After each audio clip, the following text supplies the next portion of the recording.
Erica, sweetheart, the bread didn't turn out so well. Could you do something about it? What do you mean, didn't turn out well?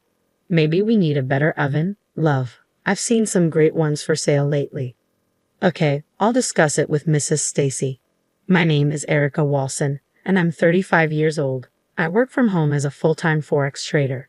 I met my husband, Ethan, who's 2 years older than me, at our previous job.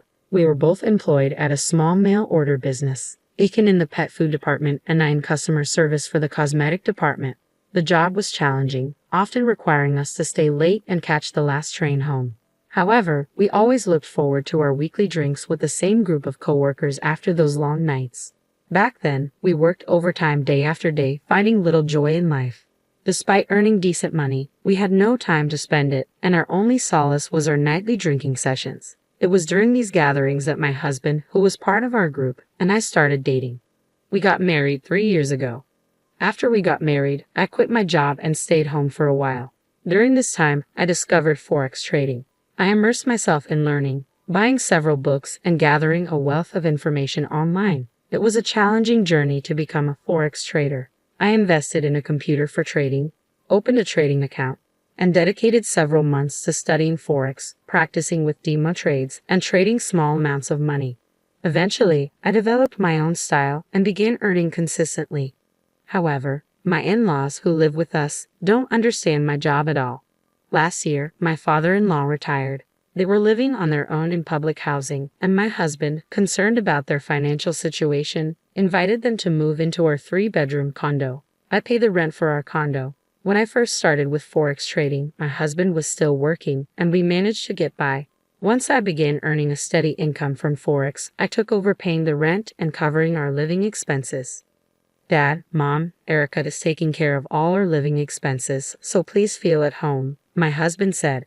Erica, thank you so much. We appreciate it, they replied.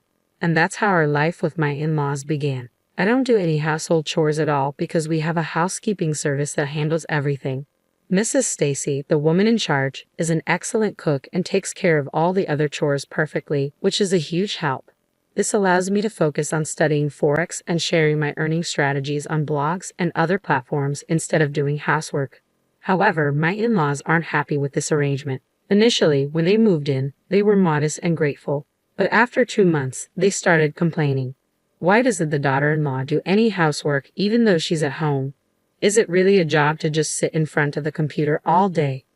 Forex is just gambling. Of course, they don't say these things directly to me, but I can tell they're nagging my husband about it. Since he no longer has to pay rent or cover living expenses, he spends his entire salary on himself, and his attire has become quite flashy. He always wears custom-made suits, brand-name shoes, and designer bags. He's always loved fashion, and now he seems quite satisfied being able to indulge in it. He used to act as a buffer against my in-laws' complaints, but recently, that has changed. You're always glued to your computer. You don't wear makeup and you only wear sweatpants. Isn't that terrible? He said one day. Wait, what do you mean it's terrible? Do I need to dress up and put on makeup just to be at home? I replied. You might be okay with it. But it doesn't match me, he responded. What do you mean it doesn't match you? We're at home. What does it matter? It does matter. Don't you want to look cute for me? Cute? What are you talking about? Is that really necessary? Ever since that conversation, my husband has started complaining about me along with my in-laws. One evening after dinner, as I was heading to the bathroom, I overheard a conversation coming from the living room. What's with Erica? Is she making fun of us? She always has a bad attitude. Yeah, she's making fun of us. She thinks we're poor because we lived in public housing. That's right, I feel the same way. She doesn't do anything around the house because she wants to act like she's above it all. Anyone can do Forex. Erica studied a little bit and started making $20,000 a month. I can do it too. That's right, you can do it too. She's making money from gambling that anyone can do, yet she's acting all high and mighty. I don't like it, and she's not even cute. I always wonder who she thinks she is. Even though I work from home, I always had breakfast with my husband before he left for work. He still works at the same company we used to work at, so he comes home late. We both cherished our breakfast time together as our time, but he started avoiding it, saying, I'll eat breakfast on the way. I'm good leaving without eating. My mother-in-law sneered at my husband's behavior. Yeah, Ethan must be getting tired of a woman who doesn't fulfill her duties as a wife. It's only natural. Duties of the wife. Isn't it enough that Mrs. Stacy is managing all the household chores flawlessly? Talking about traditional wife duties seems outdated. Outdated. We hold on to old-fashioned customs. I received plenty of scolding from my mother-in-law too. What do you mean by scolded? As long as the housework is taken care of, isn't that sufficient? I'm the one covering the expenses. Expenses? Do you think I'll stay silent if you bring up money for a few living expenses? My mother-in-law, who had been living without the burden of covering living expenses, seemed to be using money to socialize with others her age in our apartment building. I noticed her purchasing and flaunting expensive brand-name bags multiple times.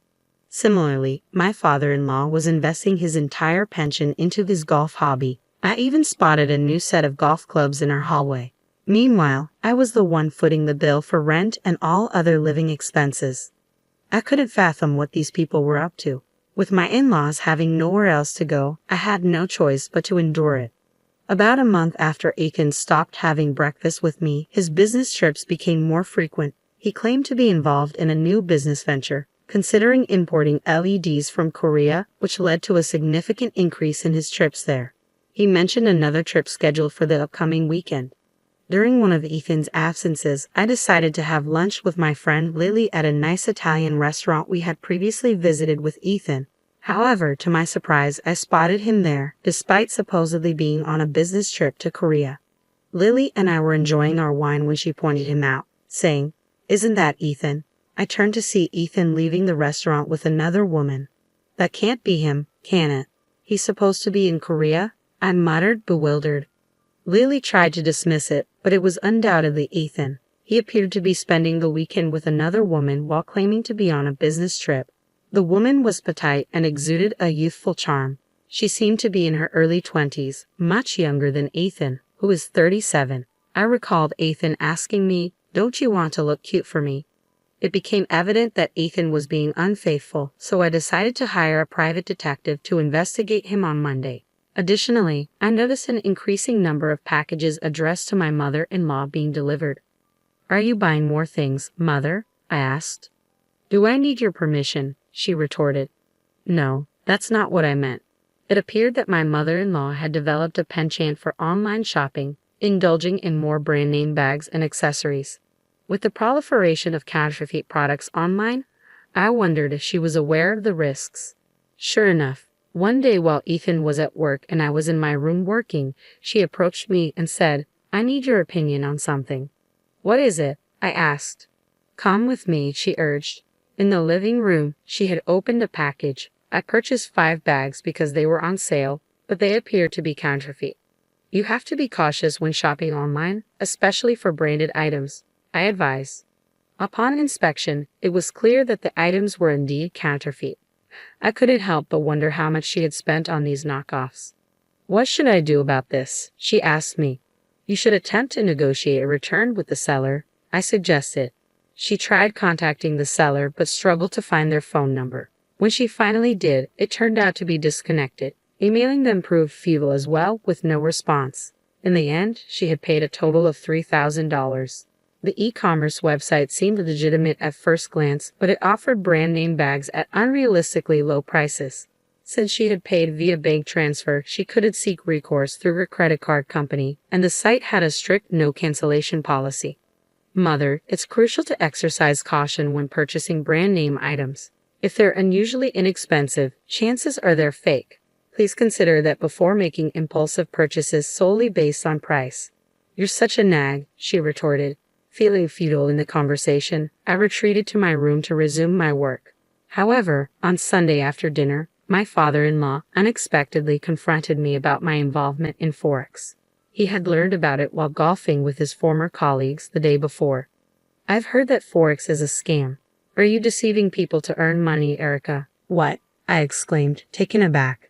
"I've heard they lure you in, saying, 'Want to make easy money with Forex? We guarantee you won't lose, and then trick you into investing.' Your Forex activities must be a scam too," my father-in-law accused. "No, I'm not persuading anyone to invest," I defended. "You think you can deceive me just because I'm not tech-savvy. he challenged. No, I'm not trying to deceive you, I insisted. Do you think your father-in-law suspects you're engaging in fraud because you're making money so effortlessly? He pressed. It's not effortless. I've explained this to you numerous times, I countered.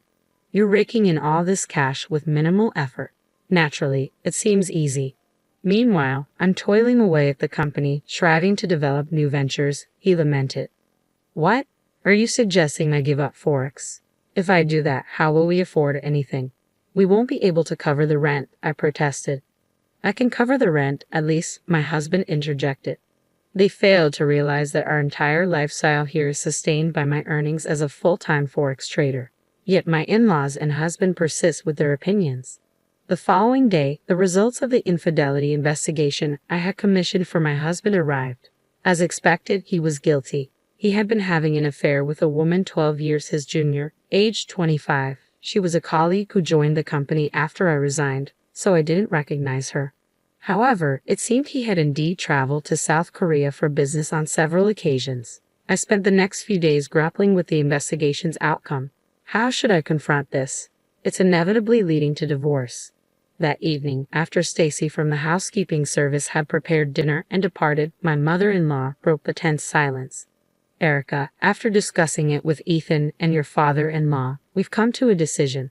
We're not comfortable with you being here. We want to live as a family, just us. Please leave, she stated firmly. My husband hadn't returned from work yet. We don't want to rely on money earned through deceitful means. Your attitude, acting as if you know everything, is not appreciated. This decision was made after a thorough discussion with Ethan. Erica, we need you to go, she reiterated. I felt an unexpected sense of relief. All right, I replied calmly. The absence of my husband at that moment made it clear that any remaining feelings for me had long dissipated. It dawned on me that I had never been obligated to care for these individuals in the first place. That day, I packed my belongings and relocated to a hotel temporarily. Shortly after, I initiated divorce proceedings upon uncovering my husband's infidelity. Securing alimony, I leased a cozy one-bedroom apartment suited for solo living and settled in. I transferred the lease of our original apartment to my husband's name. About 4 months later, I received a message from my ex-husband. He expressed a desire to discuss something important and requested to visit my new apartment. When he arrived, to my apprehension, he was accompanied by my former in-laws. Erica, I'm sorry. Please come back and live with us, he pleaded. Suddenly, my ex-husband broke into tears. What's wrong? What's happened? I asked, concerned. Without looking up, he choked out, we can't afford the $4,000 rent, and we're facing eviction. We have nowhere else to turn. Erica, please, we need your help. What happened exactly? According to my ex-husband, after I left the apartment, he ventured into a new business endeavor called LED import sales, importing specialized LED lights from a manufacturer in South Korea for use in factories and hospitals. Unfortunately, the lights turned out to be severely defective. Recipients reported that the sockets of the LED lamps were detaching, posing a danger of the bulbs falling out and rendering them unusable. Consequently, all the LEDs were returned. Despite attempts to reach out to the South Korean manufacturer, language barriers and vague contracts prevented any resolution. The venture proved to be a colossal failure, resulting in substantial losses. Eventually, he was compelled to resign. What was he even thinking? I muttered to myself. Subsequently, he decided to pursue a career as a full-time Forex trader himself, using what little savings he had left to purchase a computer and start trading. However, lacking proper education and experience, he made a significant trade that ended in disaster, swiftly depleting his savings. Meanwhile, my ex-father-in-law attempted to invest his remaining savings in the stock market to augment his funds. Unfortunately, due to poor timing, his efforts ended in failure. With their finances in shambles, they found themselves unable to afford rent or secure alternative accommodations, leading them to come to me, kneeling in desperation. But we're already divorced, aren't we? I reminded them. Yes, we are. But please, we need your help. I'm begging you, my ex-husband pleaded. What happened to your young girlfriend? I couldn't resist asking. After I lost my job, I lost touch with her, my ex-husband admitted. Well, it's not surprising she wouldn't stick around for someone who's lost their job, I remarked. Erica, you're the only one I want now. Let's give our marriage another chance, he pleaded. That's right, Erica. We realize now that we misjudged you. We're truly sorry, my ex-in-laws chimed in earnestly. Erica, I owe you an apology too. I misunderstood Forex trading and wrongly accused you of wrongdoing. I'm sincerely sorry, my ex-husband added. I decline, I replied firmly. Erica, please reconsider. I admit my mistakes and I promise I won't betray your trust again, he implored. That's right, Erica. Ethan won't cheat again. Let's return to being a happy family of 4. I've already said no. If you persist, I will involve the authorities, I warned firmly. Despite their continued pleas, my ex-husband and former in-laws eventually left, disheartened. They truly were an unbelievable family.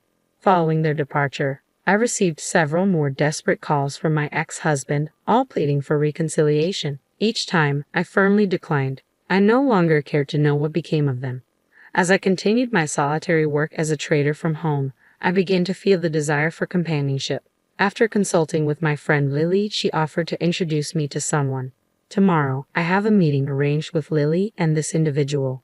I'm cautiously optimistic about this new encounter.